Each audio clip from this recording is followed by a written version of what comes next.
मग दादांची मुलाखत घ्यायची म्हणल्यानंतर त्यातलं वेगळे पण लक्षात आलं की दादा कसे आहेत, सडेतोड, मनमोकळे, धाडसी, करारी, आणि काही वेळा काही लोक म्हणतात की उद्धट वाटतं त्यांचं बोलणं वगैरे, पण मला तर कधी व्यक्तिशः तसं वाटलं नाही. आणि सगळ्यात महत्वाची म्हणजे एक अनकॅनी सेन्स ऑफ ह्युमर असलेला नेता. आता ज्या माणसाकडे सेन्स ऑफ ह्युमर असतो त्याला परत दुःख कळतं, असं माझं मत आहे. आणि त्यामुळे तुमच्याशी एक लगाव आहे. वेगवेगळ्या स्तरातल्या माणसांना तुमच्याशी काय असेल ते असो, पण ते तुमचे फॅन आहेत आणि म्हणून आज इथे आलोय. तर जरा वेगळे हटके प्रश्न विचारले तर चालेल का? आपल्याला जे कोणते प्रश्न विचारायचे ते विचारा. क्या बात आहे. तर मी राजाभाऊंना आल्यानंतर विचारलं की म्हणलं दादांना पण प्रश्नावली दिली आहे का, म्हणजे तर ते म्हणले नाही नाही अजिबात नाही. आणि दादा म्हणले काय वाटेल ते विचारा. पण असो, तर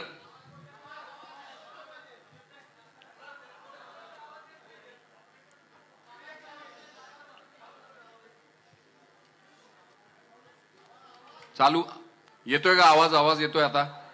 जरा प्लीज शांत बसायचं.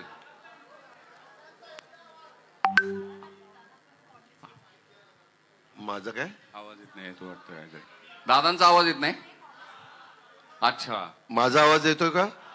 हा बस, म्हणजे कॉर्डलेस माईकच वापरायला पाहिजे. बर, हरकत नाही. तर आमचं हे जे परसेप्शन दादा तयार होते, म्हणजे मी ज्या धंद्यात आहे सिनेमा वगैरे, तो पण परसेप्शनचा खेळ आहे सगळा.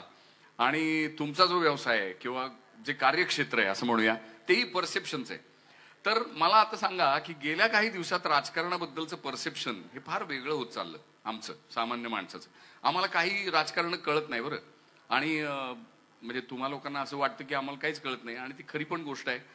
तर आत्ताचं जे राजकारणाचं स्वरूप आहे ते तुम्हाला, कारण तुम्ही आमच्यातले वाटता, असं असताना तुमच्यातल्या संवेदनशील माणसाला या राजकारणाबद्दल काय वाटतं? काय, कशी व्याख्या करता तुम्ही या राजकारणाची? काय झालंय, अलीकडच्या काळामध्ये काही राज्यांच्या मध्ये एका पक्षाचं सरकार येण्याचे दिवस संपलेले आहेत. आता तुम्ही बघितलं असेल कालच बिहारमध्ये काय घडलं ते. पूर्वीचा काळ तसा नव्हता. अलीकडच्या काळामध्ये वेगवेगळे राजकीय पक्ष वेगवेगळ्या पद्धतीने आपली आपली भूमिका मांडण्याचा प्रयत्न करत असतात. परंतु त्याचबरोबर जर एखाद्याला बहुमत नसेल तर बहुमत मिळवण्याच्या करता काही इतर सहकाऱ्यांना पण बरोबर घेऊन त्यांना सरकार स्थापन करावं लागतं. आता 2019ला देखील सरकार स्थापन करत असताना काँग्रेस आणि राष्ट्रवादी ही एकत्र महाविकास आघाडी म्हणून लढली. आणि त्याच वेळेस 25 वर्षाची मैत्री असणारा शिवसेना आणि भारतीय जनता पक्ष हे एकत्र लढले.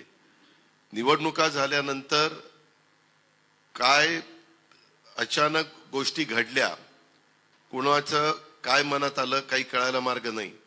आणि एकदम शिवसेनेने निर्णय घेतला की आम्ही जरी भारतीय जनता पक्षाबरोबर निवडून आलेलो असलो तरी आम्हाला भाजप बरोबर जायचं नाही. आमचे एक वेळेसचे विरोधक काँग्रेस किंवा राष्ट्रवादी असतील तरी आम्ही त्यांच्याबरोबर जायला तयार आहे. आणि तशा प्रकारचा निर्णय 2019ला झाला आणि ते सरकार आलं.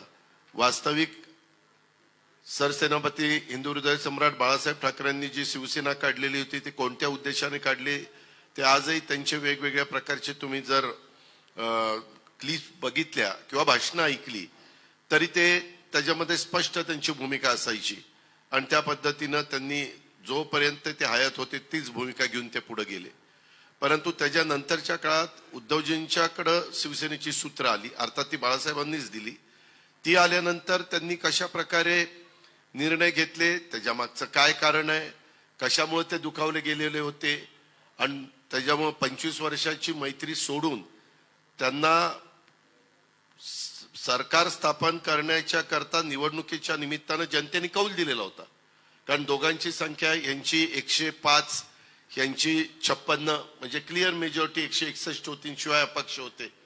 परंतु त्यांनी ती भूमिका घेतली आणि वरिष्ठ पातळीवर तिन्ही पक्षाच्या वरिष्ठांनी ठरवलं आणि कुणाच्या ध्यानीमनी नसताना, पत्रकार मित्रांच्या ध्यानीमनी नव्हतं, ज्यांचा राजकारणाच्या संदर्भातला गाढा अभ्यास आहे त्यांनाही वाटलं नाही. परंतु अचानक घडलं आणि ते सरकार अस्तित्वात आलं आणि त्याच्यातून विचारधारा वेगळी, भूमिका वेगवेगळ्या वेगळी. मग काय करायचं तर कॉमन मिनिमम प्रोग्राम केला गेला आणि कॉमन मिनिमम प्रोग्राम करून त्याच्यातलं ज्या विषयावर मतभेद आहेत ते विषय बाजूला ठेवायचे. जे विषय मतभेद विरहित आहेत परंतु राज्याच्या भल्या करतायत, राज्याचं कल्याण करणारे आहेत, राज्याला पुढे नेणारे आहेत, ते विषय घ्यायचे. परंतु दुर्दैवाने त्या मधल्या काळामध्ये 1.5-2 वर्ष संपूर्ण जगात, राज्यात, आपल्या देशात करोना आला आणि त्या करोनाच्या काळात बराच काळ आमचा त्या करोनामधनं लोकांना बाहेर काढण्याच्या करता, त्याच्याकरता जे काही पायाभूत सुविधा देणं वगैरे अशा पद्धतीनं गेला.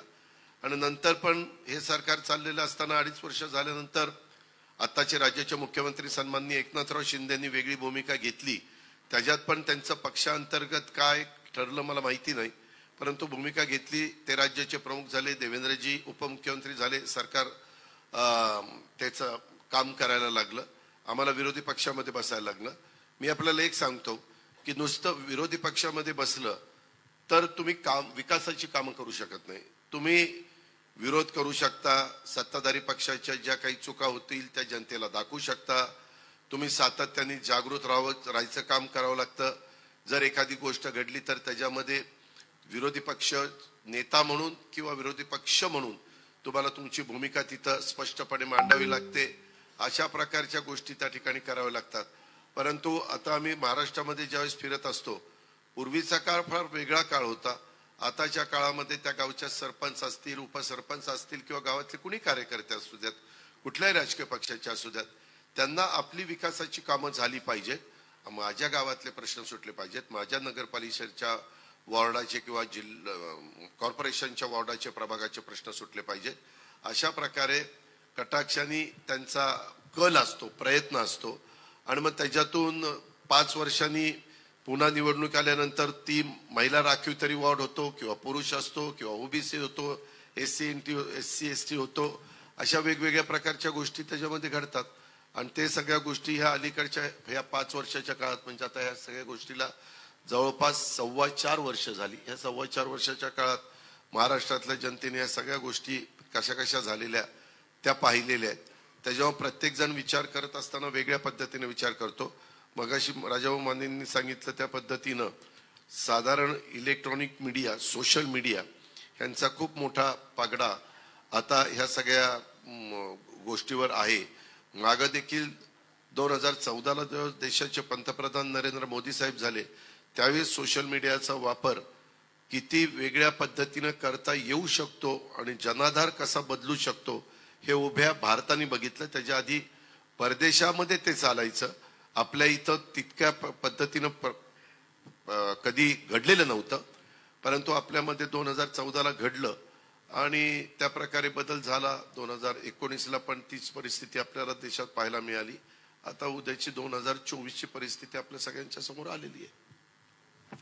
हो, पण हे तुम्ही म्हणताय खरं की आपल्या नगरपालिकेचा, महानगरपालिकेचा विकास करायचा वगैरे, आम्ही काय पाहतो की प्रत्येक जणाची धाव सत्तेकडे आहे, सगळ्या गटातली लोक, सगळीकडचे. आणि राजकारण म्हणजे काय, मग एक साधा मुलगा जो ज्याला राजकारणाचं स्वप्न पडतं तो पहिलं होर्डिंग लावतो आणि मग त्या होर्डिंग मधनं आमच्यासारखी माणसं जेव्हा गावात प्रवेश करतात तेव्हा आम्हाला कळतं की इथले गुंड कोण आहेत, बरोबर. आणि मग त्यांच्यापासून मग तिथूनच सुरू होतं की त्यांना नमस्कार करत पुढे दाबवा. आता एका बाजूनी राजकारणाचं इतकं स्वार्थकारण त्याच्यात आलं, दुसरीकडनं गुन्हेगारीकरण आलं, भली धेंड अशी, आणि ती सरळ सत्तेमध्ये जातात आणि तुमच्यासारखी जी आमच्या विश्वासाची माणसं वरती बसलेली आहेत ती ते होऊ देतात. तर हे कसं काय? मी माझ्या स्वतःच्या राजकीय जीवनाला सुरुवात केली. राजकारण हा माझा पिंड नव्हता. मी असंच तिथं काम करत करत बारामतीमध्ये सुरुवात केली लोकांचे प्रश्न सोडवायला आणि त्याच्यातून मला संधी मिळत गेली. जनतेने मला पाठिंबा दिला. मी काँग्रेस पक्षामधनं मला खासदारकीची पहिल्यांदा संधी दिली. राजीव गांधी त्यावेळेस हयात होते, परंतु दुर्दैवाने आमचा प्रचार चालू असतानाच राजूजींच्या बद्दलची जी घटना घडली आणि राजूजी आपल्यातनं चेन्नईच्या परिसरात श्रीपेरुंबद्दूरच्या बाबतीमध्ये घडली आणि ते आपल्याला सोडून निघून गेले. त्यानंतर 1 महिना प्रचार लांबलेला होता. तो पहिला काळ होता. त्यावेळेची परिस्थिती आणि आताची परिस्थिती याच्यामध्ये जमीन आसमानाचा फरक आहे. दर 25 वर्षांनी नवी पिढी पुढे येत असते. ती पिढी कुठल्या वातावरणात वाढलेली आहे त्याच्यावर ती सज्ञान झाल्यानंतर, नागरिक झाल्यानंतर, वोटर झाल्यानंतर ती त्या पद्धतीनं विचार करते. म्हणजे मी देखील माझं कॉलेजचं शिक्षण तर मी कोल्हापूरमध्ये शहाजी कॉलेजला केलं, त्याच्यामुळं मला ती पिढी आठवती. तो काळ होता 1978, 1980, 81चा. तो त्यावेळेसची परिस्थिती आणि त्यावेळेस लोकांचा, राजकीय लोकांच्याकडे बघण्याचा दृष्टिकोन, त्यावेळेस असणारे मग वेगवेगळे मान्यवर, यशवंतराव चव्हाण साहेब असतील, वसंतदादा पाटील असतील, हे दिग्गज मान्यवर, वसंतराव नाईक असतील, यांनी त्या काळात आपल्या महाराष्ट्रामध्ये सुसंस्कृत राजकारण कसं केलं पाहिजे हे चव्हाण साहेबांनी आपल्याला त्या काळात शिकवलं. त्यांची आजही पुस्तकं वाचल्यानंतर तुमच्या लक्षात येईल, साहित्य, कला, संस्कृती, क्रीडा या सगळ्या क्षेत्राशी ते समरस होऊन त्याच्यामध्ये भाग घ्यायचे, उपस्थित राहायचे, कार्यक्रमाला जायचे. काही कार्यक्रम स्टेजवर चालू असलेला तरी महत्वाचं पद असलं तरी ते पब्लिकमध्ये बसून ऐकायचे, प्रतिसाद द्यायचे. ह्या गोष्टी नंतर फार कमी होत गेल्या आणि नंतरच्या काळामध्ये एखादा राज्याचा मुख्यमंत्री हा एवढा पॉवरफुल काही ठिकाणी झाला. उदाहरणार्थ एन टी रामाराव म्हणतील तीच आंध्रमध्ये पूर्व दिशा, नंतर चंद्रबाबू नायडू. इकडं तुम्ही आला तर चेन्नईला करुणानिधी किंवा जयललिता तर लागोपाठ एकट्याच्या ताकदीवर, त्यांच्यावर चित्रपट पण निघालाय, तो बघितल्यानंतर कळतं की कसं त्यांच्यावर किती वेगवेगळ्या प्रकारचे प्रसंग आले, परंतु त्या सगळ्या प्रसंगाला झुगारून त्यांनी एक स्वतःचं व्यक्तिमत्व डेव्हलप केलं आणि अम्मा म्हणून ते त्या भागामध्ये प्रसिद्ध झाल्या आणि पूर्ण देश, पूर्ण राज्य हे त्यांच्या बरोबर राहिलेलं आपण सगळ्यांनी बघितलं. म्हणजे अशा प्रकारच्या गोष्टी अनेक राज्यांमध्ये घडल्या. मुलायमसिंग यादवच्या बाबतीमध्ये काही काळ घडलं, ममता बॅनर्जींच्या बाबतीमध्ये घडलं. ममता बॅनर्जी तर मध्ये एकट्या पडलेल्या होत्या, एकट्या व्हीलचेअरवर बसून प्रचार केला, डावे उजवे हात सगळे निघून गेलेले होते, परंतु वेस्ट बेंगॉलच्या लोकांनी त्यांना सपोर्ट केला. किंवा एकदम अचानक आलेलं व्यक्तिमत्व म्हणजे केजरीवाल, कुणाला वाटलं नव्हतं, राजकारणाशी तसं काही संबंध नव्हता, ब्युरोक्रेसीमध्ये काम करणारं व्यक्तिमत्व, परंतु तिथं जे आंदोलन झालं, समाजसेवक अण्णासाहेब हजारेंनी त्याच्यात भाग घेतलेला होता आणि तिथनं ते नेतृत्व पुढे आलं आणि 2 टर्मला पूर्णपणे दिल्लीची संपूर्ण सरकार काबीज केलं. तीच गोष्ट मान पण तसे बघितले तर खासदार होते, त्यांना म्हणजे अतिशय लोकप्रिय, म्हणजे मिमिक्री करणारे अशा पद्धतीनं त्यांचं व्यक्तिमत्व, त्याच्यावर कसं बोललं पाहिजे, काय बोललं पाहिजे, तो त्यांचा, ते त्याच्यात निष्णातच होते. पण तो अचानक ते पंजाबचे वन साइड, अर्थात त्याच्यामध्ये केजरीवालांचाही वाटा आहे, पण मुख्यमंत्री झालेले आपण पाहिले. ह्या गोष्टी नंतरच्या काळामध्ये बऱ्याचशा ठिकाणी घडायला. इव्हन तेलुगू देशमचे असणारे आता पराभूत झालेले मुख्यमंत्री, परंतु ते किती वन साइड त्यांना पाठिंबा दिला. बरं, त्यांनी तिथं वीज फुकट दिली, पाणी फुकट दिलं, खूप योजना, मला वाटतं शेतकऱ्यांना 10,000 रुपये वर्षाला का काहीतरी अशी एक त्यांची योजना होती, ती त्यांनी दिली. वेगवेगळ्या घटकाला चांगल्या पद्धतीनं कार्यक्रम दिला, पैसे म्हणजे योजना दिला. तरी देखील संपूर्ण देशात त्यांचे पेपरमध्ये आपण ऍडव्हर्टाइजमेंट बघायचो. तेलुगू तिकडं तेलंगणा, जाहिरात मात्र महाराष्ट्रात आपल्याला 1 पेज सिंगल जाहिरात फ्रंट पेजला ऐकायला मिळायचे. मी म्हणायचो इथं काय, पण त्यांच्या काय मनात असेल आणि नंतर लोकांनी त्यांना नाकारलं. म्हणजे आपली लोकशाही एवढी जिवंत आहे, कधी कुणाच्या पाठीशी उभं राहून कुणाला त्या पदावर बसवेल आणि कधी कुणाला घरचा रस्ता दाखवेल, हे अनेक उदाहरणं. म्हणजे तुम्ही इमर्जन्सीचा काळ आठवा, इमर्जन्सीच्या नंतरच्या निवडणुका, त्याच्यानंतर आलेलं जनता पक्षाचं सरकार, त्याच्यानंतर ते 2.5 वर्षात कसं पराभूत झालं, बाजूला गेलं, पुन्हा कशा इंदिराजी आल्या, नंतर अटल बिहारी वाजपेयींचं एक प्रगल्भ अशा प्रकारचं नेतृत्व आपल्या देशाला मिळालं, त्यांनी तो काळ कसा चालवला. त्याच्यानंतर मग मनमोहन सिंगजी आले, अर्थात त्यांना आणण्यामध्ये सोनियाजींचा मोठा वाटा होता, कारण म्हणजे हे मास लीडर नव्हते. कोण? डॉक्टर मनमोहन सिंगजी. ते RBIचे गव्हर्नर होते, ते PV नरसिंहरावांच्या मंत्रिमंडळामध्ये फायनान्स मिनिस्टर होते, परंतु अर्थव्यवस्थेवर जबरदस्त पकड होती आणि खुल्या आर्थिक धोरणाचा स्वीकार करून खऱ्या अर्थाने जगामध्ये मंदीची लाट आल्यानंतर भारत देश जो वाचला, त्याला एकमेव कारण म्हणजे डॉक्टर मनमोहन सिंग यांची खुली अर्थव्यवस्था. कारण तेव्हा मला त्यांच्याबरोबर 6 महिने खासदार म्हणून काम करण्याची संधी मिळालेली होती. आणि मग त्याच्यानंतर अलीकडच्या काळामध्ये 2014 साली एकदम अचानक झंझावाताने आलेलं मोदी साहेबांचं नेतृत्व, तेच मग रिपीट झालं 2019ला. आज देखील तुम्ही, माझं मत आहे, तुमची मतं वेगळी असू शकतात, ऐकणाऱ्यांची मतं वेगळी असू शकतात, परंतु आज जर देश पातळीवर बघितलं तर तिसऱ्यांदा मोदी साहेबांना पंतप्रधान करायचं असा म्हणणारा वर्ग आज देशात मोठ्या प्रमाणावर आहे, राज्यात मोठ्या प्रमाणावर आहे. जे काही निर्णय ते घेतात, त्यांचं विजन, पूर्वीच्या ज्या काही घटना घडलेल्या होत्या त्याच्या संदर्भामध्ये त्यांनी त्याबद्दल, किंवा राम मंदिराचा प्रश्न असेल, असे अनेक गोष्टी, मोठे हायवे मोठे करण्याचा प्रश्न असेल, किंवा वंदे भारत रेल्वे सुरू करण्याचे प्रश्न असतील, विमानतळ डेव्हलप करण्याचे प्रश्न असतील.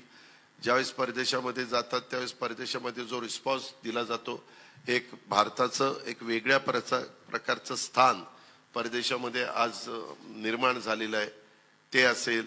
अशा अनेक बाबी त्याच्यामध्ये आहेत. आणि त्यांच्याबद्दल काहींनी ठरवलेलं होतं की सगळ्यांनी एकत्र यायचं, एकाच एक उमेदवार द्यायचा, परंतु अजून आचारसंहिता चालू झालेली नाहीये, निवडणुका जाहीर झालेल्या नाहीत. आणि आत्ताच ममताने सांगितलं मी माझी स्वतंत्र लढणार. काल नितीश कुमारांनी लालू प्रसादांना सोडलं, ते पुन्हा इकडे आले. त्याच्यामध्ये मान म्हणालेत मी मला स्वतंत्र लढावं लागेल. त्याच्यामध्ये अखिलेशनी काहीतरी सांगितलं मी एवढ्याच जागा देऊ शकतो, घ्यायच्या असतील तर घ्या, नाही तर माझा मी लढणार. अशा हे सगळ्या गोष्टी त्याच्यातनं पुढे येत आहेत. शेवटी एवढ्या मोठ्या देशाचं नेतृत्व करत असताना मजबूत नेता असणे ते नितांत गरजेचं आहे. कारण अनेक रंगाची, जातीची, धर्माची लोक आपल्या जम्मू काश्मीर पासून कन्याकुमारी पर्यंत राहत आहेत. पर प्रत्येकाच्या, काही मैलावर गेल्यानंतर भाषेची हेल बदलतो, अशा सगळ्या गोष्टी आहेत. परंतु त्याच्यातून शेवटी आपण सगळे भारतीय म्हणून राहिलो आणि आजपर्यंत राहिलेलो आहोतच, पुढेही आपण राहणार कुणी काही म्हटलं तरी. त्याच्यामध्ये डॉक्टर बाबासाहेब आंबेडकरांनी जे संविधान दिलेलं आहे त्या संविधानाने आपल्याला एकत्र करून ठेवलेलं आहे. आणि ते एवढं जबरदस्त संविधान आहे, किंवा त्यांनी दिलेली घटना, कायदे इतके चांगले आहेत की ते कुणावर असे अन्यायकारक नाहीये. समाजातला दुर्लक्षित, वंचित घटकाला देखील इतरांच्या बरोबर आणण्याच्या करता त्या संविधानाचा, त्या कायद्याचा, त्या नियमाचा उपयोग होत असतो. आणि सगळ्यांनी लोकशाहीमध्ये सगळ्यांना मताचा अधिकार दिलाय, सगळ्या काही गोष्टी केल्यात. किती श्रीमंत व्यक्ती असली तरी देखील त्याला जनतेच्या समोर झुकावंच लागतं. शेवटी जनता जनार्दन जे ठरवेल तेच अंतिम होत असतं. पण जनतेचं कॅरेक्टर चांगलं न राहिल्यामुळे राजकारण आमचं दूषित झालंय असं वाटतं का? कारण आम्ही पण सगळेजण संधी साधू झालेलो आहोत की आम्हाला जिथे संधी मिळाली, म्हणजे आता आमच्या क्षेत्रातलं म्हटलं की एखादं कुठेतरी चमकायला मिळालं, कुठं चित्र, सिरियल म्हणा, सिनेमा म्हणा, की लगेच आम्ही सुपाऱ्या घेत फिरतो. तर ह्या पद्धतीचं माणसाचं पैशाकडचं आकर्षण आणि पैशातनं येणारी सत्ता हे खूप जास्त झालंय. त्याला माध्यमांचा खूप मोठा हातभार आहे. तुम्ही असं राईटफुली म्हणालात की 2014ला प्रशांत किशोरांनी एक गंमत केली जी ब्रेक्झिटच्या वेळेस तिकडे झाली होती, तीच गंमत इथे झाली आणि मोदी साहेब पंतप्रधान झाले. आता त्या मीडियाची प्रॉवेस, जो पॉवर आहे, ती तुम्हा लोकांच्या लक्षात आली. त्यामुळे तुम्ही आमचे गट पाडता की तुम्ही या पद्धतीचा विचार करा, त्या पद्धतीचा विचार करा. आणि मग आम्ही करतो, कारण आम्हाला ते सोशल मीडियाचं व्यसन लागलेलं आहे. आणि मग आम्ही जे काय असेल ते एकाच्या मागे जातो. पण मुद्दा असा आता होतोय की आम्ही ज्याच्या मागे गेलो तो नेमका कुठे आहे हे त्याचं त्यालाच आठवण झालंय. म्हणजे आता नाही का, आता तुम्ही म्हणाल की नाही, आता नितीश कुमार त्यांनी म्हणजे त्यांचं हे काढलं तर इकडं तिकडं तळ्यात मळ्यात चालूच आहे. बरं, आता आयडिओलॉजी नावाचा जो विषय आहे तो विषय काय उरलाच नाही. मग त्यापेक्षा म्हणजे मला एक असं वाटलं की बाबा सगळे पक्ष नष्ट करून टाकायची नावं आणि सगळ्यांनी इंडिपेंडंट उमेदवारांनी निवडून यायचं आपापल्या जीवावर. मग तिथे एकदम घोटाळ्याने बसायचं आणि ठरवायचं की आपण गिरीजी, हे बोलणं फार सोपं आहे. हे त्याच्यामध्ये झालं तर एक गोष्ट अशी आहे की आताच्या काळामध्ये जे नितीश कुमारांच्या बाबतीत घडलं त्याच्यामध्ये काहीतरी कारण असेल. आम्ही थोडंसं त्याच्या खोरात जायचा प्रयत्न केला. मला असं कळलं की लालू प्रसाद यादवांच्या पक्षाने ह्यांच्यातली काही आमदार फोडण्याचा प्रयत्न केला आणि त्याची कुणकुण राज्याचा प्रमुख म्हणून त्यांना त्या ठिकाणी लागली. ती लागल्यानंतर की बाबा आता मी मनाचा मोठेपणा दाखवला, हे सत्तेमध्ये नसताना यांना पद दिलं, उपमुख्यमंत्री पद दिले, मंत्रीपद दिली, आम्ही एकत्र काम करायचं ठरवलं, पुढे एकत्र राहायचं ठरवलं. असं असताना ज्या प्रकारे तिथं काही गडबडी सुरू झाल्या त्याच्यातून तिथलं सगळं चित्र बदललं आणि पुन्हा नितीश कुमारांना ती भूमिका घ्यावी लागली जी आज तुम्ही बोलून दाखवताय. परंतु सर्वसामान्य माणसांना तिथं आतमध्ये काय घडतं हे प्रत्येक गोष्ट माहिती नसते. पेपरला येताना बातम्या, हेडलाईन किंवा टीव्ही चॅनलला चालणाऱ्या बातम्या त्याच्यावर अवलंबून असतं. बर तुम्ही एक बघा, टीव्ही चॅनल वेगवेगळी, सोशल मीडिया नाही म्हणत, टीव्ही चॅनल्स, त्याच्यामध्ये टीव्ही चॅनलच्या, माझं कदाचित ते म्हणणं चुकीचं असेल असंही मी मान्य करीन, पण टीव्ही चॅनलच्या असणाऱ्या जो काही तो चॅनल असेल त्याच्या संपादकांना किती अधिकार आहे आणि मालक लोकांचं ह्यांना किती ऐकावं लागतं, हाही खूप विचार करणारा प्रश्न आहे. त्याच्यामध्ये खूप उघडपणे कोणी बोलणार नाही, कारण प्रत्येकाला आपलं आपलं काम चालू ठेवायचंय, आपल्यावर कुठलं गंडांतर येऊन द्यायचं नाहीये, ही वस्तुस्थिती आहे. आणि त्यामुळं ते दबक्या आवाजात काय करायचं असेल ते करत असतात. कधी कधी एखादं वृत्तपत्र एखाद्या बातम्या कशा प्रकारे देतं आणि नंतर काही गोष्टी घडल्यानंतर बातम्या कशा बदलून यायला लागतात, हे राजकीय लोकांच्या बाबतीमध्ये घडतं गिरीजी, असं अजिबात नाही. कुठल्याही बाबतीत घ्या तुम्ही, इंडस्ट्रीवाले घ्या, इंडस्ट्रीवाले पण सरकार बदललं तरी आता राज्यकर्त्यांच्या जवळ असणारे उद्योगपती हे बरेचसे सरकारच्या सत्ताधाऱ्यांच्या बरोबर ते मिळतं जुळतं घेतात. का घेतात? त्यांना त्यांची इंडस्ट्री चालवायची, त्यांना त्यांच्या काही परवानग्या असतील त्या घ्यायच्या. ह्याच्यात फक्त आजपर्यंत जास्त कुणी नागरिक किंवा कुणी बोलू शकत नाही ती म्हणजे टाटा कंपनी. टाटा कंपनीनी पहिल्यापासून त्यांची एक जी प्रतिमा आहे ती प्रतिमा त्यांनी सांभाळलेली. त्याच्यामध्ये काय एकदम ते असे आले आणि 10-15 वर्षात एकदम टॉपला गेले असं त्यांच्या बाबतीत घडलं नाही. काहींच्या बाबतीत घडलं, त्यांचे कष्ट असू शकतात, त्यांचं म्हणजे डोकं असू शकतं, काही बाबतीमध्ये ह्या जे काही शेअर्सचे वर खाली होतात त्या संदर्भातला त्यांचा अभ्यास असू शकतो. अशा वेगवेगळ्या बाबी त्याच्यामध्ये आहे. परंतु कुठल्याही क्षेत्राच्या संदर्भामध्ये आता मी पण अनेकदा 1991 साली मी राजकारणामध्ये आलो खासदार म्हणून. मी 87ला सुरुवात केली एक कार्यकर्ता म्हणून. परंतु मी आज बघत असतो त्याच्यातनं अनेक कार्यकर्ते पण साधारण जनाधार कुठं आहे, पुढारी लोक जे असतात किंवा साधारण काय आपल्याला पाहायला मिळतंय, मग कुठं आपण राहिल्यानंतर आपले प्रश्न सुटतील, कुठं राहिल्यानंतर आपल्याला पद देखील मिळू शकेल वगैरे वगैरे असा विचार करतात. आणि मनुष्य स्वभाव आहे तो काळ, म्हणजे आता तुम्ही शिवाजी महाराजांचा काळ आठवला तर तो वेगळाच होता. त्यावेळेस असले कायदे बियदे नव्हते, एकदम कडेलोटच होता. त्याच्यानंतरचा काळ बदलत बदलत गेला. ब्रिटिशांचा काळ वेगळा आला. ब्रिटिशांच्या काळात काही लोक ब्रिटिशांना सरेंडर झाले, काही लोक सरेंडर न होता शेवटपर्यंत लढत राहिले. देशाचा इतिहास बघितल्यानंतर काही राजघराणी यांनी ब्रिटिशांची मिळतं जुळतं घेतलं, त्याच्यावर त्यांचे किल्ले, त्यांचे महाल ते सगळे अबाधित राहिले. परंतु छत्रपती शिवाजी महाराजांचं किंवा छत्रपती संभाजी महाराजांचं तसं झालं नाही. ते लढत राहिले. कधी तह करत असताना ते थोडंसं 2 पावलं पुढे मागे सरले असतील, परंतु त्यांनी शेवटपर्यंत आक्रमकपणा त्या ठिकाणी सोडला नाही.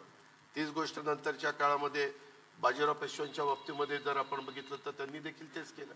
परंतु नंतरच्या काळामध्ये अनेक प्रकारचे बदल होत गेले आणि आताही देश पातळीवर देखील आता USA मध्ये जे राष्ट्राध्यक्ष आहेत, खूप जण म्हणतात आता तिथं ते येतील अशी परिस्थिती नाही, आता तिथं ट्रम्प येतील. म्हणजे मागे ज्या ट्रम्पला त्यांनी नाकारलं कोणी अमेरिकेनी नागरिकांनी, त्यांनाच पुन्हा येण्याची खूप चान्सेस जास्त आहेत. अर्थात शेवटी मतदार राजा आहे, तो निर्णय त्या ठिकाणी घेईल.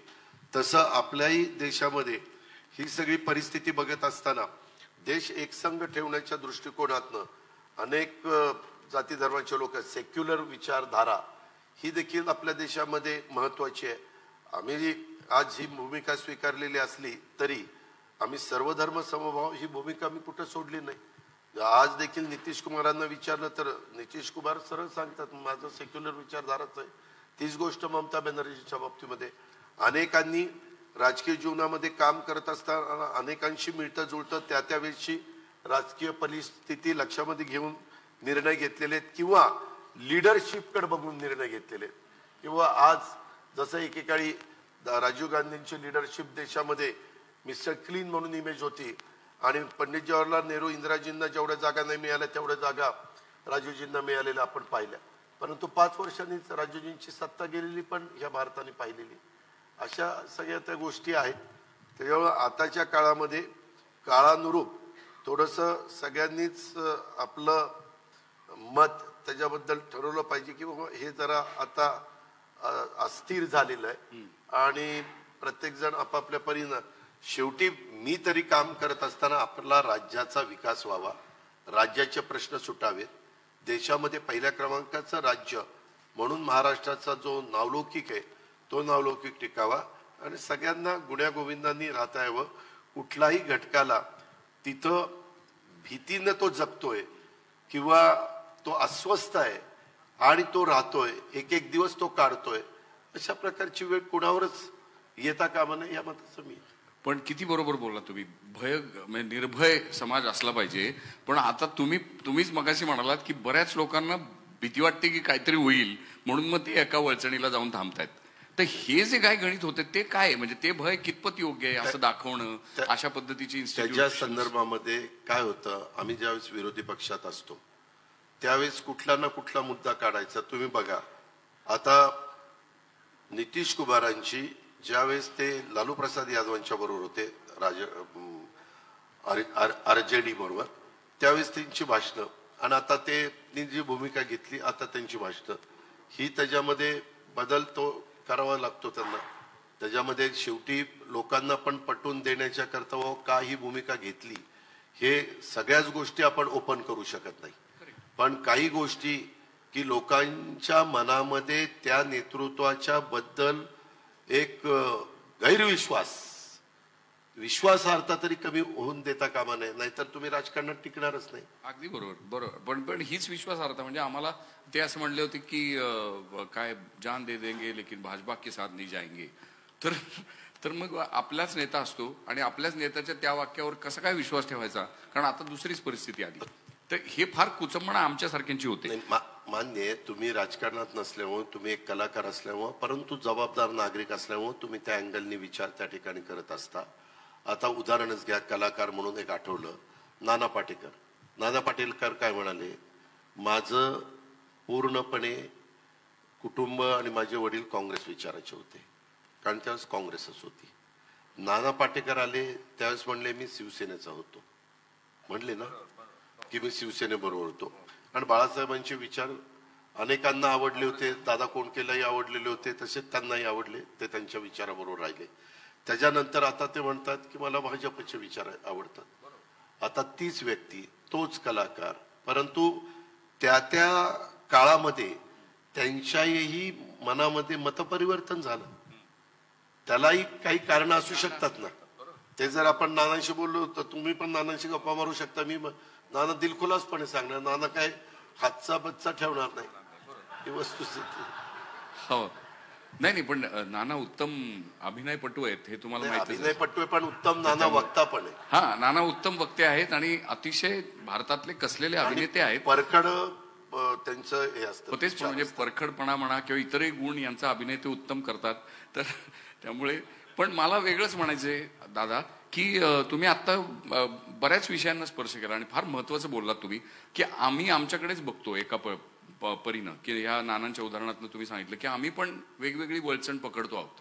नागरिक म्हणून, मतदार म्हणून आम्ही वेगवेगळ्या वेळेस, पूर्वी जे एक आयडिओलॉजी नावाचा विषय होता, एक काहीतरी विचारधारा, आणि त्याच्या ती धरून तुम्ही सगळेजण जायचात म्हणजे राजकारणी लोक. आणि मग त्याच्यात जर समजा नाही सत्ता आली, लोकांना जाऊन सांगायचं की बाबा आमची विचारधारा कशी चांगली, आम्ही कसं चांगलं काम करू. ते जर नाही पटलं तर सत्तेतनं म्हणजे विरोधी बाकावर बसायचं. त्याचा कधी अपमान वाटत नव्हता, लोकांना त्याचा कधी त्रास वाटत नव्हता. विरोधी पक्षांमध्ये इतकी चांगली आपल्या मांदियाळी आहे महाराष्ट्रातच घडलेली, आणि त्या लोकांनी इतकी मोठमोठी कामही उभी केलेली आहेत, म्हणजे सत्तेमार्फत करवून घेतलेली आहेत. किंवा आता हे नुकतंच आडम मास्तरांनी जे उभं केलं सोलापुरात, आणि त्याला मोदी साहेबांनीच बळ दिलं. म्हणजे आडम मास्तर तर कधीच सत्तेत नव्हते, पण ते काम झालं सोलापुरात जे झालं ते. तर असं पूर्वी होत होतं. दुसरी गोष्ट म्हणजे इथे एक अत्यंत आदरणीय असं मोठं पवार साहेबांसारखं नेतृत्व एक तयार झालं होतं की ज्याच्या छायेखाली, छत्रछायेखाली अनेक जणांची नेतृत्व उभी राहिली. आता त्यांनी एखादा प्रश्न नवा विचारणं, आपल्याच वडिलांना प्रश्न विचारलंच पाहिजे. मी एक जाऊन द्या ना बाळासाहेब नावाचा सिनेमा केला होता याच विषयावर, की विचारले पाहिजेत, म्हणजे राजकारणामध्ये इन्व्हेन्शन काहीतरी नवता येईल. आणि तो तुम्ही इव्हेंच्युअली विचारला, पण तेव्हा नेमकी काय भावना झाली? म्हणजे आता माणूस म्हणून आणि पॉलिटिशियन म्हणून एक थोडं द्वंद्व तर झाला. मी तुम्हाला सांगतो की मी पण बरेच वर्ष राजकारणात आमच्या वरिष्ठांच्या बरोबर काम केलेलं आहे. ज्या ज्या वेळेस जी जी भूमिका घेतली गेली, त्या भूमिका का घेतली गेली हे न विचारता एक कार्यकर्ता म्हणून त्या भूमिकेचं समर्थन करणं आणि पुढे जाणं, एवढा एकमेवच विचार आम्ही त्या ठिकाणी केला. त्याच्या संदर्भातलं बाबा 91ला आम्ही काँग्रेसमधनं उभं राहिलो, 95ला काँग्रेसमधनं उभं राहिलो, 99च्या निवडणुका आल्या त्यावेळेस परकीय मुद्दा पुढे आला, परकीय मुद्दा काढला गेला. आणि आता आपल्याला ह्यांच्याबरोबर जायला नाही पाहिजे, कारण देशाचं पंतप्रधान पद एका परदेशी व्यक्तीला का द्यायचं, त्याच्यातनं फूट पडली. ठीक आहे, वरिष्ठांनी निर्णय घेतला, आम्ही मान्य केला. हा निर्णय झाला मे जूनमध्ये, आणि जुलै ऑगस्ट सप्टेंबर ऑक्टोबर 4 महिन्यांनी पुन्हा काँग्रेसच्या बरोबर सरकार स्थापन करायला सांगितलं. आम्ही ज्युनियर होतो, ठीक आहे सरकार स्थापन करायचं करा, आम्ही त्या पद्धतीने सरकारमध्ये आलो.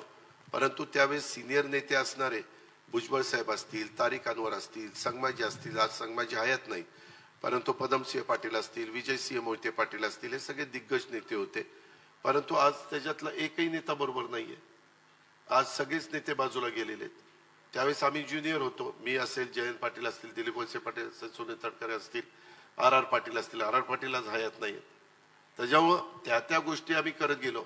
आणि उद्याच्याला कधी काळी अनेकदा विचार करत असताना भारतीय जनता पक्षाबरोबर पण जायचं ठरवलं गेलेलं होतं, आणि आम्हाला सांगण्यात आलेलं होतं. तुम्हाला आठवत असेल 2014ला पूर्ण निकाल लागायच्या आधी, विधानसभेचा पूर्ण निकाल लागायच्या आधी टीव्हीला लगेच प्रफुल्ल पटेलांनी स्टेटमेंट केलं, आम्ही बाहेरनं भारतीय जनता पक्षाला पाठिंबा देणार.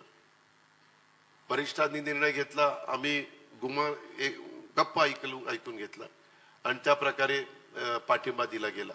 आणि त्यावेळेस शिवसेनेला बाजूला ठेवलं, सरकार आलं, देवेंद्रजी मुख्यमंत्री झाले. त्याच्यानंतरच्या काळामध्ये पुन्हा आम्हाला सांगण्यात आलं की आता सरकारमध्ये आपण पण जायचं, परंतु पुन्हा काय घडलं माहिती नाही. म्हणले नाही, जरा अडचणी आहेत, सोडून द्या. आम्ही आपलं विरोधी पक्षात काम करत राहिलो. ह्या ज्या गोष्टी आता आम्ही पण 1991 ते 2024-23 32 वर्ष आम्हाला पण झाली ना.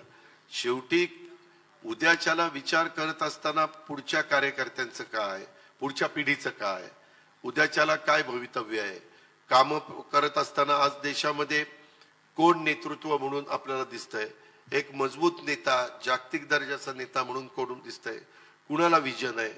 आज आपला भारत देश तुम्ही पहिल्यापासून बघा, कुणीतरी एक मजबूत नेता असेल तर देश पुढे चाललेला आहे. पंडित जवाहरलाल नेहरूजींच्या काळात तेच घडलं. महात्मा गांधींनी अहिंसेचा मार्ग सांगितला, त्यावेळेस खूप दिवस गांधी नेहरूंची विचारधारा ह्याचा एक पगडा संपूर्ण त्या काळातल्या लोकांच्यावर होता. ती पिढी आता बऱ्याच अंशी आपल्याला दिसत नाही. नंतरच्या काळात इंदिराजींचा पगडा होता.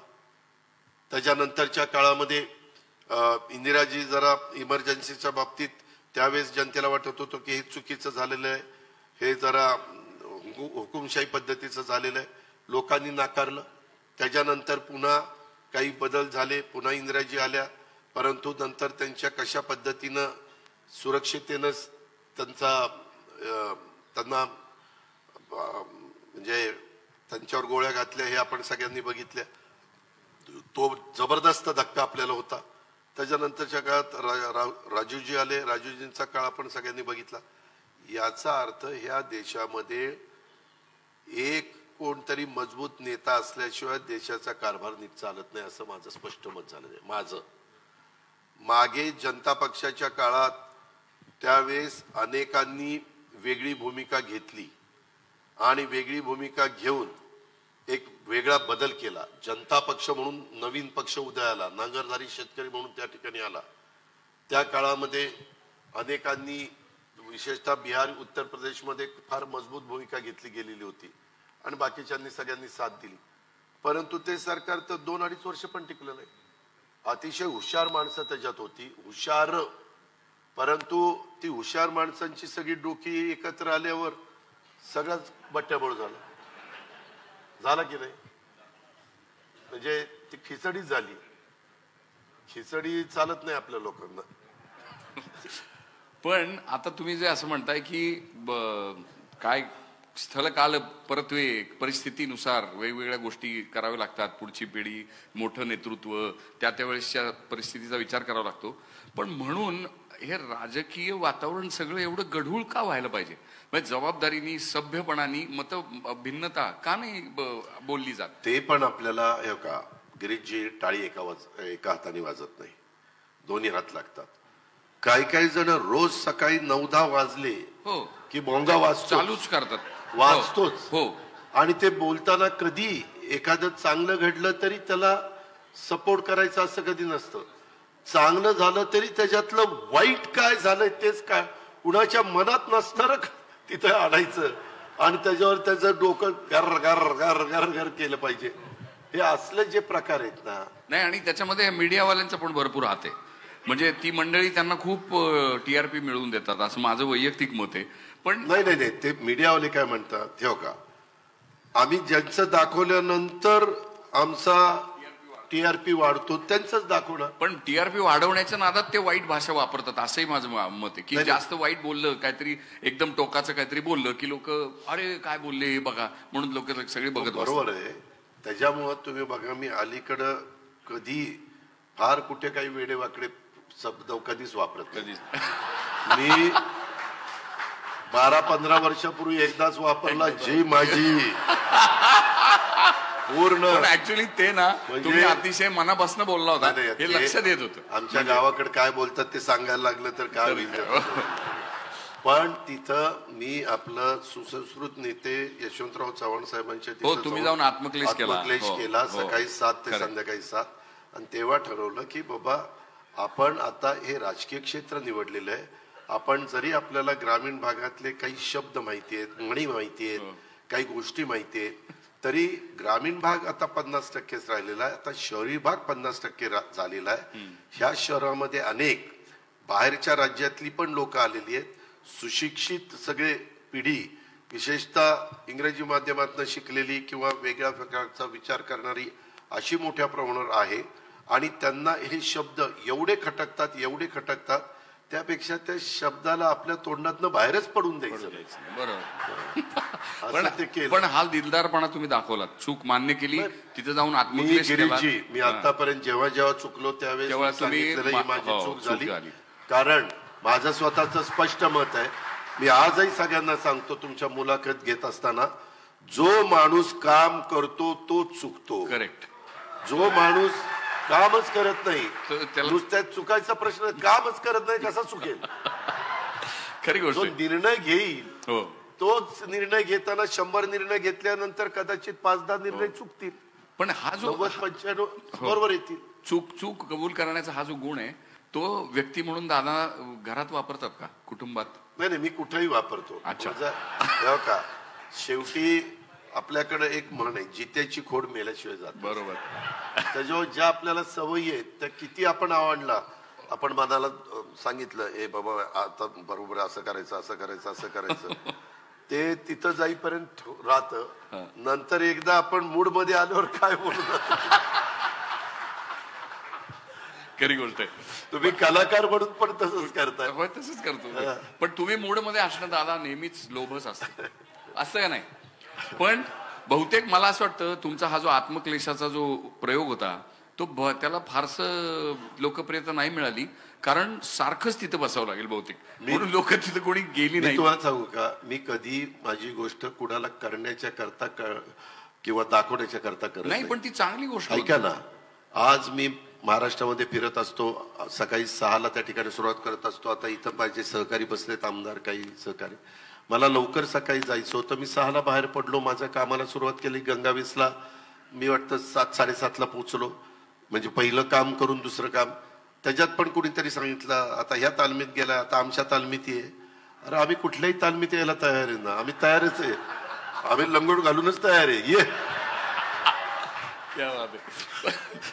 त्याच्यामुळे मला एवढं सांगायचं, आपलं काम करायचं. काही काही जण तुम्ही पहा, बरोबर आपला फोटो कसा येईल, तिथं आपली वेगळ्या प्रकारची म्हणजे इमेज कशी वाढेल, अशा पद्धतीनं काम करणारा खूप वर्ग आहे. आता तो त्याला वाटतं की तसं केल्याशिवाय आपण पॉप्युलर होणार नाही. पण आम्ही ज्या वातावरणात लहानाचे मोठे झालो त्यावेळेस मीडिया, सोशल, इलेक्ट्रॉनिक हा प्रकार नव्हता, मोबाईल फोन हा प्रकार नव्हता, हे सगळं नंतर आलेलं आहे. आता त्या नंतरच्या गोष्टीचा मदत घेऊन, फायदा घेऊन काही काही लोक आपल्या परीनं काम करतात. परंतु तुम्ही पूर्णपणे त्यांच्या 24 तासातलं काम काढा, किती तास त्यांनी काम केलं, किती. आता परवा 26 जानेवारी होती, माझ्याबद्दल तर एक मस्त चाललंय इलेक्ट्रॉनिक मीडियात. मी जरा कार्यक्रम काही रद्द केले माझ्या काही पुढच्या ह्याच्यावर, अजित पवार नॉट रिचेबल. आता काय मी सारखं त्यांना रिचेबल व्हायला पाहिजे का? मला घरात कोणी ठेवणार नाही सागर रिचेबल झालं तर. दुसरी गोष्ट, त्या दिवशी ते आमचे आपल्या राज्याचे मुख्यमंत्री चर्चा करत होते. मध्ये जे काही आरक्षणाचा मुद्दा उपस्थित झालेला होता, त्यांच्याकडे त्यांनी भांगे सचिव आणि काही लोकांची टीम पाठवलेली होती आणि त्यांनी आम्हाला सांगितलं होतं की थोडंसं महत्वाची गोष्ट आहे आणि राज्याच्या दृष्टीने महत्वाचीच होती. त्याच्यामध्ये मुंबईमध्ये जर एवढा मोठा समाज आतमध्ये गेल्यानंतर मुंबईकरांना काही त्रास सहन करावा लागला असता. कोर्टाने सांगितलेलं असतं कायदा सुव्यवस्था ठेवण्याची जबाबदारी ही राज्य सरकारची आहे, त्याच्यावर ते राज्य सरकारचंच काम होतं आणि ह्याच्यातनं पण नीटपणे मार्ग निघावा, प्रत्येकाचा मान सन्मान त्या ठिकाणी राहावा, कुणालाही त्याच्यामध्ये असं काहीतरी खटकेल असं कोणी वागू नये. म्हणून मग मी झेंडावंदन केलं, माझी एका संस्थेची जनरल बॉडी केली, नियामक मंडळ केलं, इतर एक कार्यक्रम केला आणि नंतरचे कार्यक्रम मी कळवलं की मला रद्द करावे लागतात. आणि म्हणजे सीएम साहेबांच्या संपर्कात मी आणि देवेंद्रजी आम्ही होतो, कारण कधी पण विचार करत असताना काही निर्णय घ्यायचा तर आज 3 पक्षाचं आमचं सरकार आहे. शेवटी राज्याचे प्रमुख म्हणून एकनाथराव शिंदेंना पूर्ण अधिकार आहे, त्याबद्दल दुमत नाही. परंतु अशा प्रकारचे काही निर्णय ज्यावेळेस घ्यायचे असतात ते देवेंद्रजींच्याही कानावर घालतात, माझ्याही कानावर घालतात. आम्हालाही थोडं बहुत अनुभव, देवेंद्रजींना 5 वर्ष मुख्यमंत्री पदाचा अनुभव आहे, मला अनेक वर्ष उपमुख्यमंत्री पदाचा अनुभव आहे. त्याच्यामुळं पुढची काही गोष्टी करत असताना त्याच्यातनं महाराष्ट्रातलं वातावरण खराब होऊ नये, काही तेढ कुणाच्या मनामध्ये निर्माण होऊ नये, काही त्याच्यामध्ये वेगळ्या विकृती त्याच्यातनं पुढे येऊन काहीतरी असं आंदोलन भरकटलं जाऊ नये, ही आमची भावना होती, बाकी काही नव्हती. पण एकूण आता आपण महाराष्ट्रभरात सगळीकडे पाहिलं तर माणूस एकमेकाला जोडला जायच्या ऐवजी परत परत वेगवेगळ्या गटातटामध्ये विभागलेला जाताना दिसतो. म्हणजे मग तो जातीच्या नावाखाली, धर्माच्या नावाखाली हे विभागणं काय आहे? लोकांना का एकमेकापासून? कारण आपण नावं घेतो ज्या धुरीणांची, सगळे आपले जे पूर्वसुरी आणि ज्यांचे आपले डोक्यावर हात आहेत, म्हणजे डॉक्टर आंबेडकरांपासून ते ज्योतिबा फुले आणि शाहू महाराज, मताशी 100% सहमत आहे. काय झालं आमच्या लहानपणी, त्याच्यामध्ये शाळेमध्ये जाताना कोण कुठल्या जातीचा धर्माचा काही माहिती नसायचं. सगळे बाकड्यावर बसायचे, सगळ्यांचे कपडे सारखे असायचे, सगळे पुस्तकं वह्या घेऊन यायचे. त्याच्यानंतरच्या काळामध्ये काय व्हायला लागलं, मागासवर्गीय मुलांचं हॉस्टेल, मागासवर्गीय मुलींचं हॉस्टेल, आदिवासी मुलांचं हॉस्टेल, आदिवासी मुलींचं हॉस्टेल, ओबीसींचं हॉस्टेल, अल्पसंख्याकांचं हॉस्टेल, हे नाही ह्या घटकांच्या करताच हॉस्टेल निर्माण व्हायला लागली. भटक्यांच्या मुलांच्या मुलींच्या करता हॉस्टेल. माझं मत आहे की ठीक आहे, जो वर्ग त्यांना मदत केली पाहिजे, परंतु त्या हॉस्टेलमध्ये इतर देखील वर्गाची मुलं ठेवा ना, संख्येने कमी ठेवा, पण त्याच समाजाची मुलं ती त्या हॉस्टेलमध्ये राहून मग ते त्यांचाच विचार त्या ठिकाणी करतात. उद्याच्याला गिरीशजी कुलकर्णी असतील, अजित पवार असतील, राजा माने असतील, आणखीन कोण असतील, हे वेगवेगळ्या आडनावाची वेगवेगळ्या जाती धर्माची मुलं ही एकत्र राहिली तर त्याच्यामध्ये देवाणघेवाण होते, त्याच्यामध्ये एकमेकाच्या बद्दलचं जी काही कधी कधी जी भावना वाढीला लागती, आपल्यावर अन्याय होतो, आपल्याकडे दुर्लक्ष केलं जातं, आपण संघटित झालं पाहिजे, आपण नाही संघटित झालो तर मग आपल्याला कुणी वाली राहणार नाही, हे जे काही सारखं त्याच्या डोक्यावर बिंबवण्याचं काम चालतं, हे या गोष्टी कमी झाल्या पाहिजे. ह्याच्यात हॉस्टेलमध्ये जसं तुम्ही इंग्लिश मीडियम स्कूलमध्ये असेल, सीबीएसई मध्ये असेल, तर तिथं हॉस्टेलमध्ये कोण कोण असतं इंडियन, कोण असतं आफ्रिकन, कोण असतं अमेरिकन, कोण असतं म्हणजे वेगवेगळ्या देशातली मुलं मुली असतात. आणि ते व्यवस्थित बसून मग ते थोडंसं तुमचे माझे सण काय आहेत, तुमच्या माझे काय पद्धती आहेत, ते एकमेकाशी बोलतात आणि ह्याच्यातनं एकरूपपणा यायला मदत होते. मी अनेकदा सांगतो, मी कॅबिनेटला पण सांगतो, परंतु काय काय म्हणतात ते तसलं काही काढू नका, उगीच कुणाला दुखवायला नको, इलेक्शन जवळ आलीत, कुठल्या समाजाला दुखवायला नको. अरे कुठलं त्या आमचं सगळं त्या इलेक्शनवरच जाऊन पडतंय. काही झालं, इलेक्शन आलं, यांना हे माफ करा, त्यांना ते द्या, तिथं ते करा, तिथं ते करा. अरे इलेक्शन तर 5 वर्षांनी येणार, परंतु आपण मेसेज काय देतो समाजामध्ये, ज्यावेळेस आपण मेसेज द्यायचा प्रयत्न करतो त्यावेळेस थोडंसं प्रगल्भपणा, थोडंसं संकुचित वृत्ती डोक्यात काढा ना. त्याच्यात आम्ही पण काढायला तयार आहे, परंतु त्याच्यात बघा स्वतःला शाळा समजायला लागलाय, आता मोठा नेता झालाय, आता अध्यक्ष झालाय पक्षाचा. पण मी आज आता तुम्ही विचार केला, पण मी कॅबिनेटला अनेकदा सांगतो, मी नाशिकच्या सभेत सांगितलं, ह्या घटकाचं आता महाज्योतीचं हे वसतिगृह, सारथीचं हे वसतिगृह, बार्टीचं हे वसतिगृह, आदिवासीचं हे वसतिगृह, नाही ही समरसता आणायला पाहिजे आहे.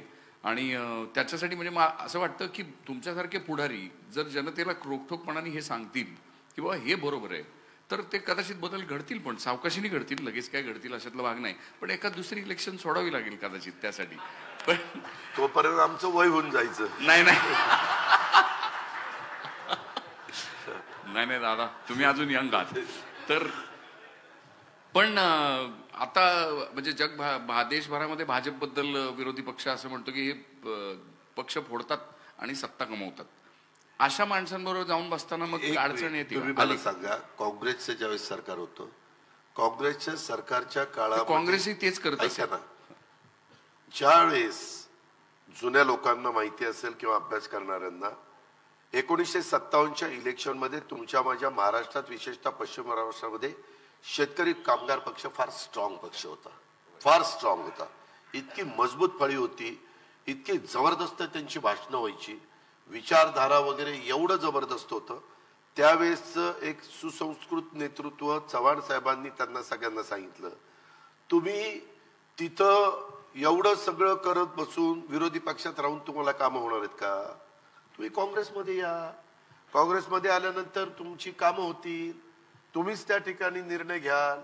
आणि असं करून त्यांनी ते शेतकरी पक्षाचा कामगार पक्ष मग थोडा रायगडमध्ये राहिला, थोडा सांगोल्यात राहिला, थोडा आमच्या कोल्हापूरमध्ये राहिला, असं काही ठिकाणी राहिला आणि आता फार संख्येने कमी राहिलेला. असा तो काळ, असं प्रत्येकानेच त्या त्या काळामध्ये करत गेलेले आहेत.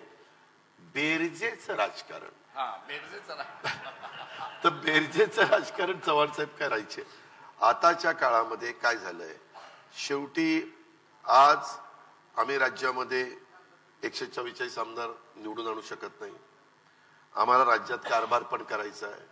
आज देशामध्ये नेतृत्वाकडे नजर टाकली तर माझं पुन्हा स्पष्ट मत आहे की नरेंद्र मोदींच्या शिवाय दुसरा पर्याय देशात दिसत नाही. मग त्यांच्या नेतृत्वाखाली त्यांचं विजन आणि त्यांचं जे काही सकाळपासून कामाची पद्धत, म्हणजे दिवाळी नाही, सण नाही, काही नाही, ह्याला बॉर्डरवर जायचं, जवानांच्या मध्ये ते साजरं करायचं, जेट लॅक नाही, परदेशातनं आलं की लगेच कार्यक्रम. त्या दिवशी सोलापूरला आडम मास्तरांचा कार्यक्रम झाला, दुपारी म्हणले मी जाणार आहे साऊथमध्ये आणि संध्याकाळी जाणार आहे तामिळनाडूमध्ये आणि तिथून पुढे दिल्लीला. मी सगळं ते सराजम दिसतो, विमानं अमुक तमुक, सिक्युरिटी, हे ते वगैरे वगैरे, पण जे मेहनत आणि जे कष्ट आणि डोक्याला जे सतत एवढ्या मोठ्या देशाचा कारभार सांभाळणं, आजूबाजूच्याही राष्ट्रांच्या मध्ये कुठं काही कुरापती झाल्यानंतर तिथं ताबडतोब निर्णय घेणं आणि ते निर्णय लेचे पैसे न घेणं, जे काही असेल ते ठोस निर्णय घेणं, ह्याच्यामध्ये शेवटी प्रत्येकाच्याच मनाला एक त्रास होतच असतो, टेन्शन असतं, प्रेशर असतं, पण त्यांनी ते हे केलेलं आहे, स्वीकारलेलं आहे आणि ते काम करतायत. हे बाकीचे भांडत बसतात एकमेकाशी. पण हे ज्या तपास संस्था आहेत त्यांचा वापर करणं म्हणजे बऱ्याच लोकांचं काही निघतच नाही, चालू राहतं तपास, ही झाली आणि त्यांचं काही निघत नाही. हे कसं काय? त्या संदर्भामध्ये आमच्या पण तपास यंत्रणांनी तपास केलेला आहे. ठीक आहे, तपास यंत्रणेचा तपास करणं हे त्या ठिकाणी काम आहे. आता मागे काय होतं, एकच गोष्ट सारखी सारखी सारखी सांगितल्यानंतर लोकांना त्याच अँगलने ते विचार करतात. आमचं मधल्या काळात महाआघाडीचं सरकार होतं, त्यावेळेस गिरीश महाजनांना अडचणीत आणण्याचा प्रयत्न झाला नाही का?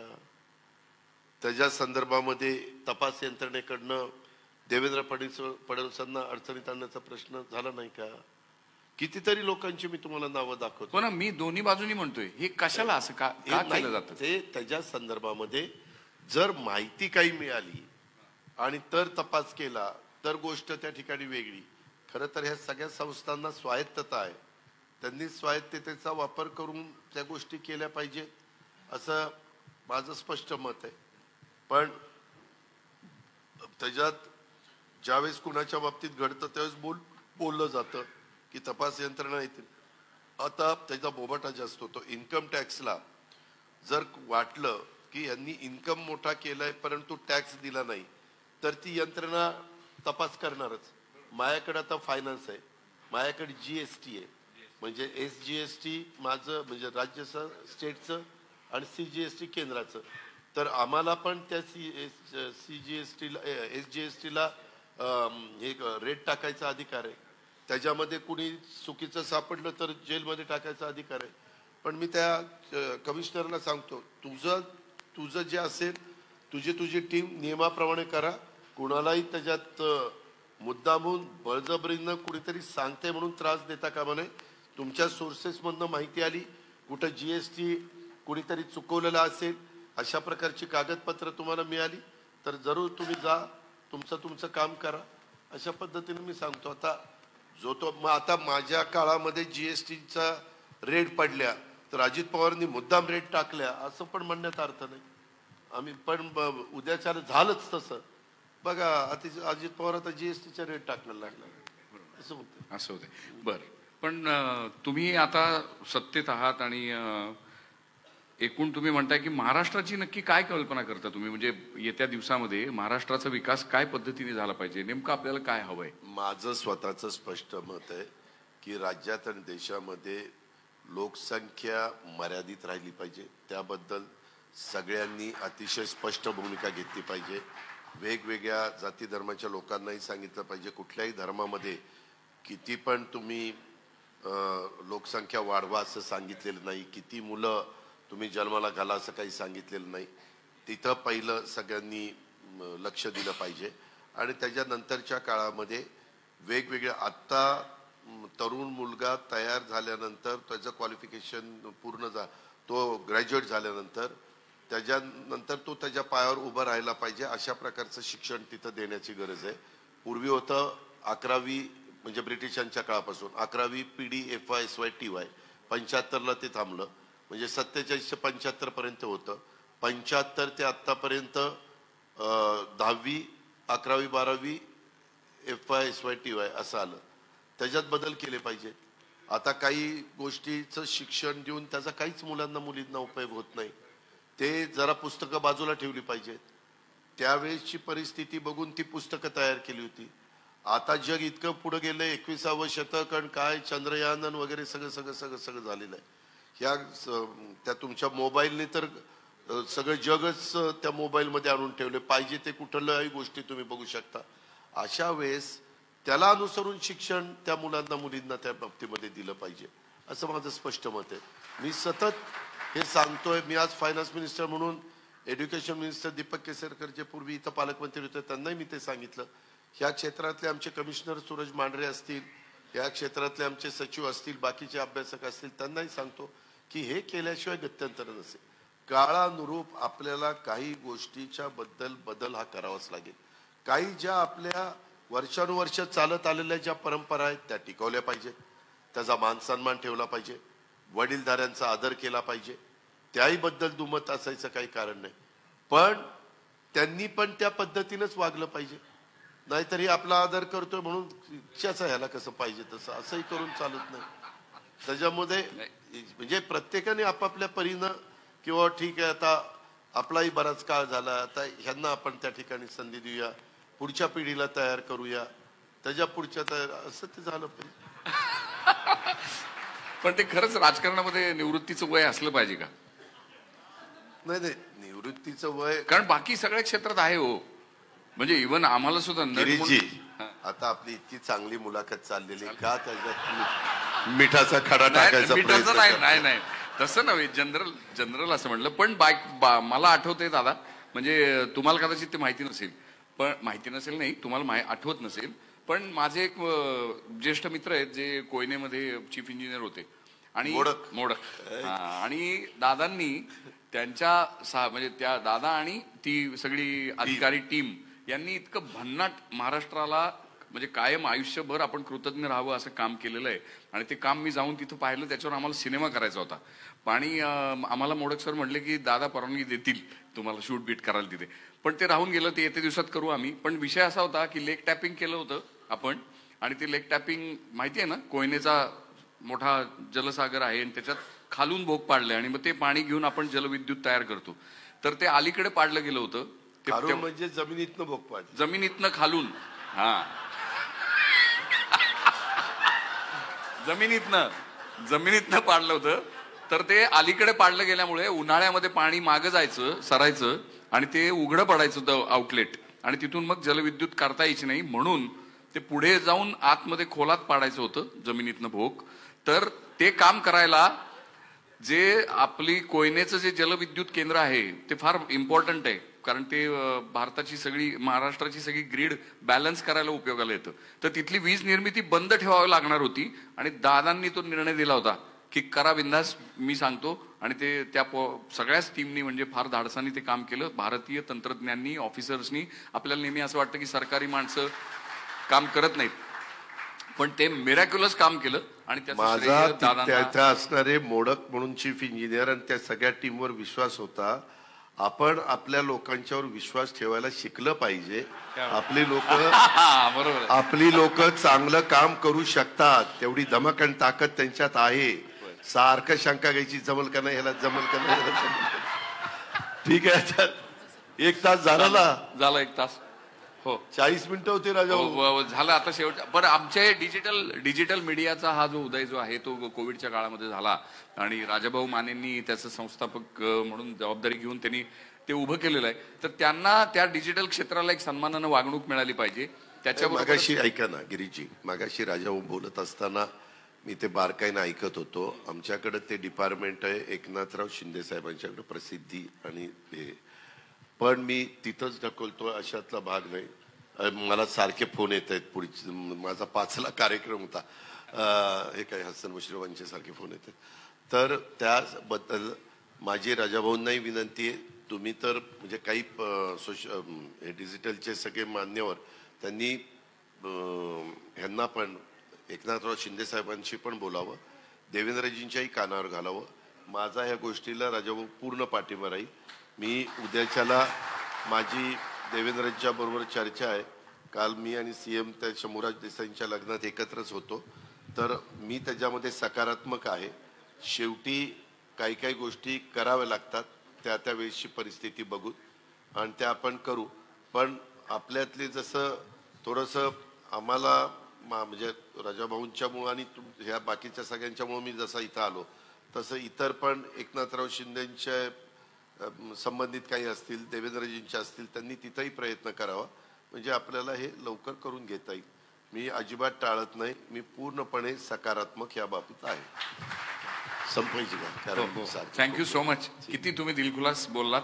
तुमची जी प्रतिमा आम्ही करून घेऊन आलो होतो ती तशीच जशी बरकरार खरं तर वाढली ती प्रतिमा, आणि तुमच्याशी वारंवार भेटण्याचा बोलण्याचा योग येवो अशी प्रार्थना करतो. धन्यवाद सगळ्यांना. नमस्कार. सर्व पत्रकार मित्रांनाही नमस्कार.